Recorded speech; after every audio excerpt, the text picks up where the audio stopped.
Whatever you do, do not join this pro team because you could be next. With only 13 days before the 2026 season kicks off, this club announced that it's suspending operations for the entire season. This means no games, no film, no scouts watching, and no money or housing for the pro players. They were supposed to celebrate their 10th year anniversary in the league this season, and they even won the league title in 2022. The owners are calling this a long-term strategic decision to build a more sustainable future, whatever that means. But in this video, I'm going to expose what's really going on and what it means for players, the league, and ballers like you. The club is based in Statesboro, Georgia, and competes in the USL League One. Today, we're talking about Georgia Tormenta FC and how they just released all their pro players, and I'll reveal why I don't think they'll ever play a pro game again. The club said their players will get 3 months of severance and become free agents. But let's be real, trying to find a new club less than 2 weeks before the season starts is almost impossible.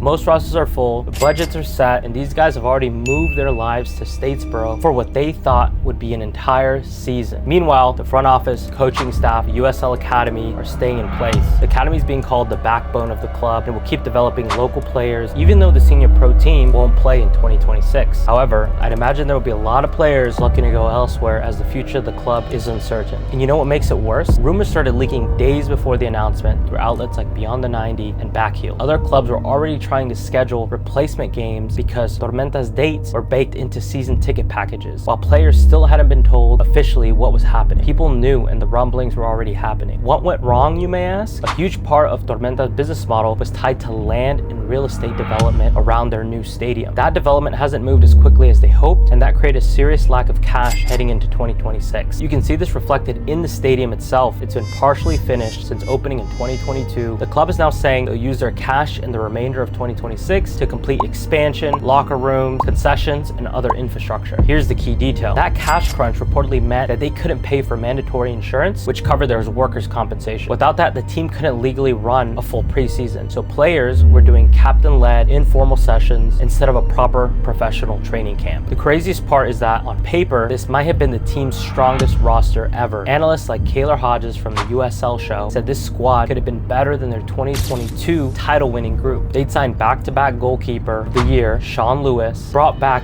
double-digit goal scorer, Yaniv Bazzini, and had a coach who went 9-1-2 down the stretch last season. This wasn't a sporting crisis. It was a structural and financial crisis. Here's why you should be worried. Clubs have come and gone from the USL Pro system before, but never like this. This is the first time a team has effectively folded its season less than 2 weeks before kickoffs, guys, with a full roster already signed and in town practicing. Tormenta now joins a growing list of teams that have left USL League One over the last few years. Here's the list: Texoma FC, FC Tucson, Central Valley Fuego, Northern Colorado Hailstorm, Lansing Ignite. Most of them drop into semi-pro or amateur leagues, and Lansing disappeared completely. Here's the crazy part: none have ever returned to USL League One once they've stepped away. This raises serious questions about league oversight. There's been no clear explanation for how these financial problems weren't flagged during the normal sanctioning process for the 2026 season, which usually happens months in advance. The results are brutal. Players moved to Statesboro, never got a real preseason, and are now being thrown into an already flooded